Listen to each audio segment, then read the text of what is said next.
Thank you so much आप लोगों को कि इतनी देर किसी को बैठ के सुनना सबसे बड़ी बात ये होती है, क्योंकि जब वहाँ पे हम बैठ के किसी को सुनते हैं तो उतना पेशेंस रखना पड़ता है, ये मुझे लगता है। और एक्चुअली मैं 26 साल की हूँ। 2011 में चलती ट्रेन से मुझे कुछ बदमाशों ने, मैं वॉलीबॉल चैंपियन भी रह चुकी हूँ, 2011 में चलती ट्रेन से मुझे बदमाशों ने एक गोल्ड चेन पहनी थी, चलती ट्रेन से मुझे उठा के बाहर फेंक दिया था। लखनऊ से दिल्ली आ रही थी मैं। कंपार्टमेंट में बहुत सारे, जनरल कंपार्टमेंट था, बहुत सारे लोग थे, किसी ने मना नहीं किया। एक प्लेयर का जो स्पिरिट होता है वो अपने आप, जब कोई छीनने की कोशिश करता कुछ भी, वो देता नहीं है। तो मेरे में भी था, मैंने मना किया और उन्होंने मुझे चलती ट्रेन से, वो 4-5 थे, उन्होंने बाहर फेंका।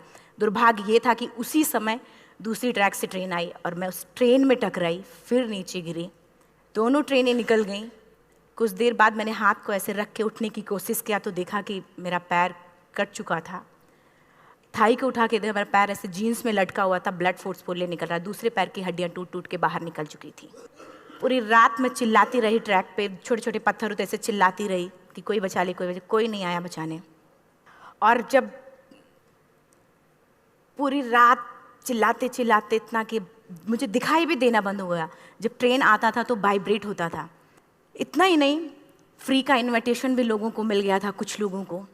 ट्रैक पे आपने ट्रेन की ट्रैक पे छोटे छोटे चूहे देखे होंगे, मेरे कटे हुए पैर पे आग के मेरे पैर कुतर रहे थे। मैं ब्रेन कॉन्शियस मेरा पूरा काम कर रहा था मेरे, लेकिन बॉडी में कोई भी मूवमेंट नहीं था। पूरे पल में वही चीज़ें सोच कि कैसे मैं अपने आप को कैसे बचा पाऊँ। लेकिन करीब पूरी रात ऐसे बीता। सुबह गांव वालों ने मुझे बरेली डिस्ट्रिक्ट हॉस्पिटल यूपी में है, वहाँ पे हुआ था ये।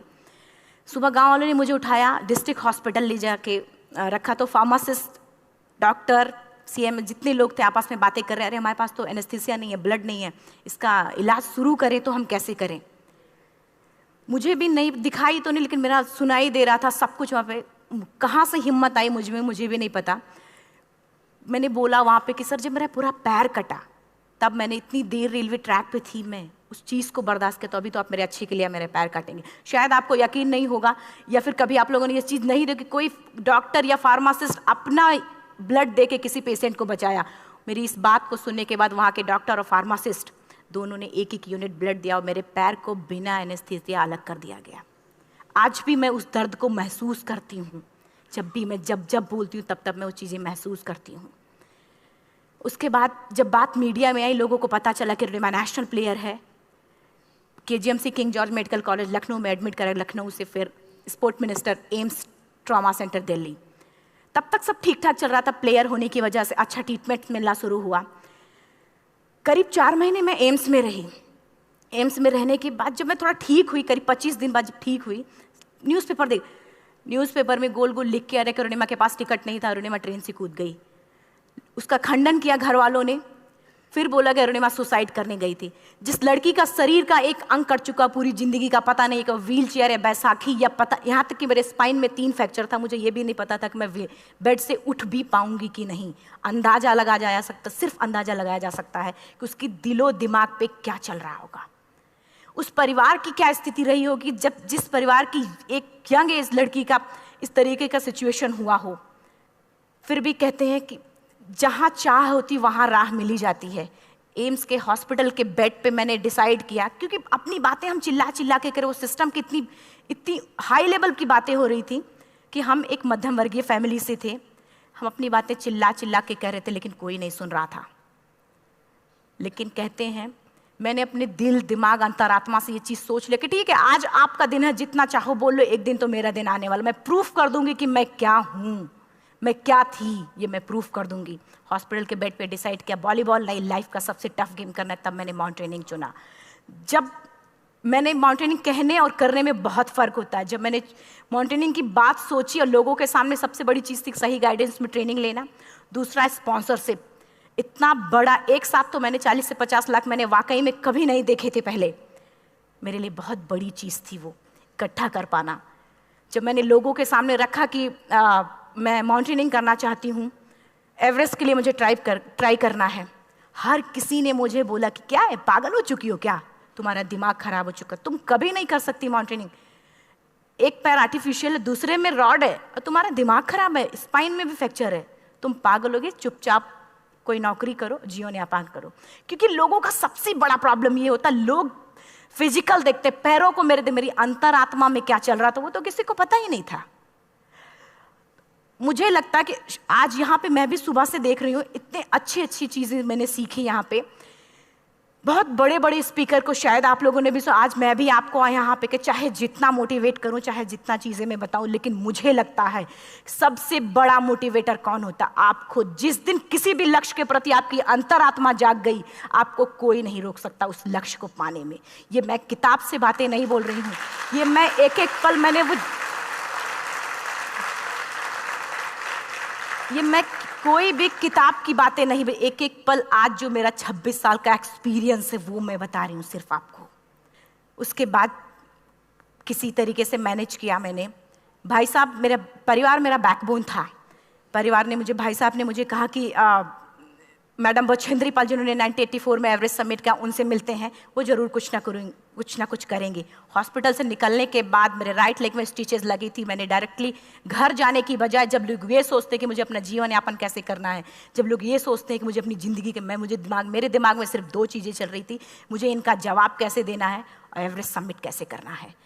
फर्स्ट तुरंत गए बछेंद्री मैम के पास। जब मिले, मैम ने फर्स्ट टाइम जब मुझे देखा तो उन्होंने कहा, अरुणिमा, उनकी आंखों में आंसू आ गए। उन्होंने बोला, अरुणिमा, तूने ऐसी हालात में एवरेस्ट जैसे दुरूह पहाड़ के बारे में सोचा तो तूने अपने अंदर तो एवरेस्ट फतह कर लिया, अब तो सिर्फ लोगों के लिए। मेरे परिवार को छोड़ के बाहर की पहली ऐसी महिला थी जिन्होंने मुझ पे भरोसा किया था कि हाँ अरुणिमा, तुम कर सकती हो। मेरे लिए वही बहुत बड़ी चीज़ थी।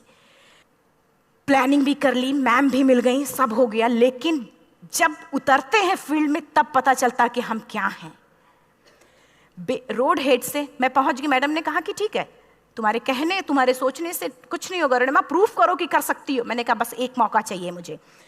वाकई में जब मैं माउंटेन में पहुंची, रोड हेड से बेस कैंप लोगों को 2 मिनट लगता था, मुझे 3-3 घंटे लगते थे, क्योंकि मेरे राइट लेग की हड्डियां भी नहीं जुड़ी थी। लेफ्ट मेरा आर्टिफिशियल लग चुका था, लेकिन स्टंप एकदम रेड, उसका मतलब घाव एकदम नए थे। मैं अगर पैर रखती थी तो मेरे पैर से जोर से अगर दबा देती थी तो पैर से मेरे ब्लड आने लगता था। सारे लोग नॉर्मल थे वहाँ पे। हर कोई ये बोलता कि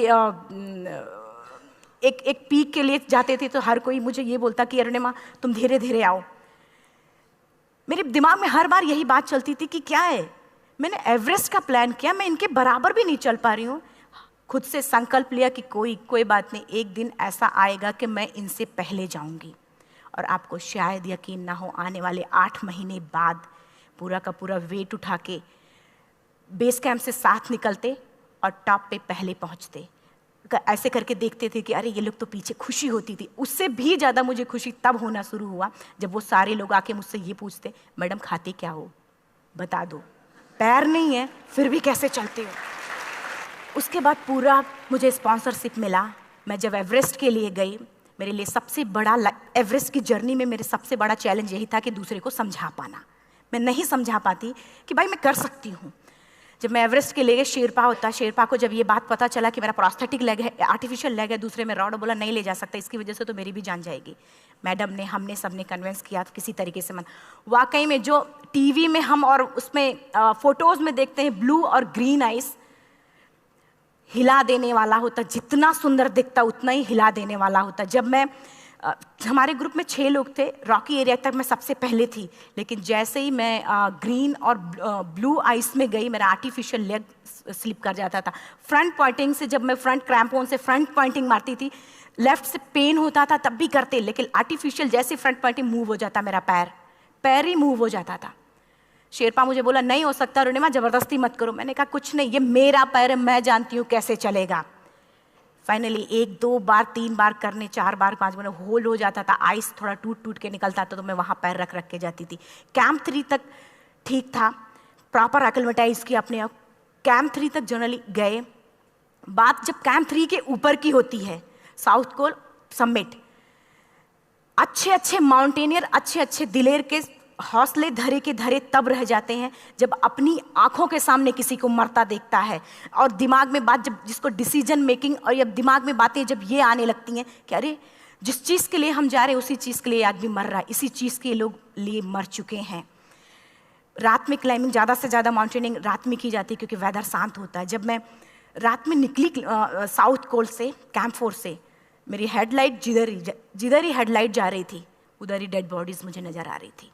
मेरे रोंगटे खड़े हो रहे थे, मुझे समझ में नहीं आ रहा था कि मैं करूं तो क्या करूं। इतना ही नहीं, मैं जिस रोप में थी उसी रोप में जब मैं आगे जा रही हूँ और एक बांग्लादेशी, उनका हाथ हल्का हल्का ऐसे हिल रहा, मुंह से आवाज आ रही थी। मैं एक्सप्लेन नहीं कर सकती मुझे कितना डर लग रहा था। बार बार ये बार बार मन में आती, इसका ऑक्सीजन खत्म हुआ है, ये मर चुका है लास्ट सिचुएशन में, और हम कुछ नहीं कर पा रहे हैं, क्या करें।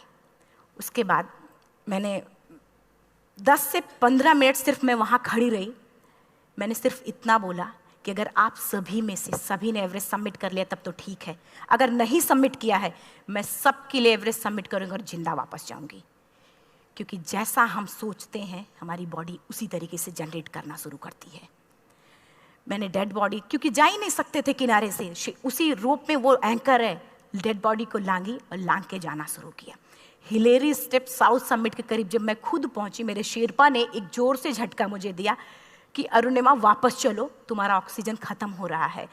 हिलेरी स्टेप के बाद एवरेस्ट समिट है, थोड़ा चलने के बाद एवरेस्ट समिट है। अगर कोई आपसे ये बोले, आप अपने टारगेट के इतने करीब हो, अगर कोई आपसे ये बोले कि अरुणिमा वापस चलो, कैसा लगता है? मैंने भी यही बोला, सर क्या बोल रहे हो आप, मैं नहीं जाऊंगी वापस। बोला अरुणिमा जिंदगी रही, दोबारा ट्राई करना और एवरेस्ट समिट हो जाएगा दोबारा तुम्हारा। मैंने कहा नहीं, ये आप जिंदगी में गोल्ड चांस बार बार नहीं आते, लाइफ में कभी कभी आता है, ये आपके ऊपर आता, आप उसको पकड़ के रखते हो या फिर छोड़ देते हो। मैं अपना गोल्ड चांस कभी नहीं, क्योंकि मैं जान रही थी मुझे स्पॉन्सरशिप बहुत मुश्किल से मिला, एक बार अगर मैं छोड़ देती दोबारा मुझे कभी नहीं मिलता। मैं बहुत अच्छी तरीके से जानती थी। मेरा फाइनली मुझे बछेंद्री मैम ने भी एक बार बात समझाई थी, मेरी माँ ने मुझे एक बात बताया था कि लाइफ में कभी कभी सिचुएशन ऐसी आती है जब सिर्फ आप अकेले होते हो, डिसीजन सिर्फ आपको लेना होता है। जहां पे भी होना, खड़े होकर हल्का सा पीछे मुड़कर देखना और ये सोचना कि आप एक एक कदम चल के यहां तक पहुंचे हो, सिर्फ अपना एक कदम आगे बढ़ाना, तुम देखना कुछ देर बाद तुम टॉप पे होगी। मेरे दिमाग में उनकी बातें वीडियो की तरह चल रही थी और सिर्फ एवरेस्ट का टॉप चल रहा था। मैंने शेरपा को पहले कन्विंस करने की कोशिश की कि भाई चल, कुछ नहीं होगा भाई चल। फाइनली जब वो नहीं माना, मैंने एक कदम आगे बढ़ाया, डिसीजन लिया कि नहीं जाना ही जाना है। आगे बढ़े, करीब 1 से 1.5 घंटे बाद मैं टॉप पे थी। और इतना ही नहीं, आज भी मैं जितनी बार बोलती हूँ उतनी बार मैं महसूस करती हूँ, मेरे रोंगटे खड़े हो जाते हैं, मेरा दोनों हाथ ऊपर करके जोर जोर चिल्लाने का मन कर रहा, कितनी जोर से चिल्लाऊं कि सबको बता दूं कि आज मैं टॉप ऑफ द वर्ल्ड पे हूं। उन लोगों को बता दूं जो लोग ये सोचते हैं, लड़की, दूसरे विकलांग, तीसरे मिडिल क्लास में, जो लोग एक बार हार के फिर दोबारा लड़ना नहीं चाहते, जो लोग हारने के बाद सोचते हैं कि हम दोबारा कुछ कर नहीं सकते, उन लोगों को मैं चिल्ला चिल्ला के टॉप से बताना चाहती थी कि नहीं, आप सब कुछ कर सकते हो, सिर्फ एक सोच की विकलांगता, हैंडीकैप आदमी यहाँ से होता है, यहाँ से नहीं। अगर यहाँ से जो आदमी विकलांग है तो नॉर्मल आदमी भी विकलांग है, जो अगर यहाँ से विकलांग है। चिल्ला चिल्ला के मैं बताना चाहती थी। मैंने शेरपा से कहा कि आप एक फोटो खींच लो, क्योंकि सारे लोग फोटो, अपना नेशनल फ्लैग का जो वैल्यू होती है ना, वो जो हम कहीं बाहर होते हैं तो पता चलता है। मुझे भी बहुत खुशी हो रही थी, फ्लैग को हग किया और बोला फोटो खींचो। बोला पागल हो गई है, तेरा ऑक्सीजन कभी भी खत्म हो जाएगा, नीचे चल। नहीं, फोटो खींच लो। फोटो खींचा उसने। वो तो अगली बार इतना तेज गुस्सा हुआ, मैंने उसको बोला कि भाई वीडियो भी बना ले। 8848 की हाइट पे ऑक्सीजन खत्म हो रहा है, आज हम भी हंस रहे हैं आप लोगों के साथ क्योंकि यहाँ पूरा ऑक्सीजन है। और 8848 की हाइट पे जब मुझे शेरपा, कोई भी शेरपा को बोलेगा भाई वीडियो बना, तो परेशान हो जाएगा, पागल हो चुकी, कि तुम मर जाए, यहाँ मैं जा रहा हूँ नीचे। मैंने कहा नहीं, कुछ नहीं होगा, आप बनाओ वीडियो। किसी तरीके से मैं 4-5 पेयर बैटरी रख के लेके गई कि डिस्पोजल कैमरा, एक अलग कैमरा, कि मतलब एक नहीं काम करेगा तो दूसरा करेगा, प्रॉपर प्लानिंग से। शायद आप लोग भी सोचो कि वाकई में लड़की को इतना बड़ा रिस्क लेने की क्या जरूरत थी, कि जिंदगी कभी भी जा सकती थी इसकी। लेकिन मैंने वो रिस्क लिया क्यों? क्योंकि मैं चाहती थी, कहीं ना कहीं से मेरे भी दिमाग में ये बात आ चुका था कि मैं जिंदा वापस ना जाऊं। मैं चाहती थी कि अगर मैं जिंदा ना जाऊं तो ये वीडियो मेरे इंडिया शेरपा से मैंने यही बात बोली, ये वीडियो अगर मैं जिंदा नहीं जाती, ये वीडियो मेरे इंडिया पहुंचा देना, मेरे यूथ तक चला जाएगा। क्योंकि मैं चाहती थी कि 11 अप्रैल 2011 को मेरा एक्सीडेंट हुआ, 21 मई 2013 10:55 पे मैं टॉप ऑफ द वर्ल्ड पे थी। ऑलमोस्ट 1 से 2 साल के अंदर कैसे यहाँ से मैंने ये चीज़, मैंने कभी भी कामयाब होने के, मेरी वो जिंदगी बन चुकी थी, मेरा जुनून बन चुका था, मेरा पैशन मेरा जिद बन चुका था। वो मेरा सोते उठते बैठते सिर्फ मुझे एवरेस्ट दिखाई जाए। और मुझे लगता है किसी को भी अगर अपना लक्ष्य पाना है, यहाँ से अगर वो पागलपन जब तक नहीं आएगा तब तक नहीं होगा। वो फाइनली उसने वीडियो बनाया। आप बोल रहे फटाफट रोनिमा नीचे भागो। जब मैं टॉप पे थी तो कुछ लोग और भी थे, लेकिन 10:55 पे मैंने एवरेस्ट समिट, 11 बजे के बाद अगर कोई अटैम्प्ट करने की कोशिश करता है उसको सुसाइड अटैम्प्ट बोलते हैं। जैसे ही मैं नीचे चलना शुरू की, मैंने कहा भाई हाँ चल नीचे चलते हैं।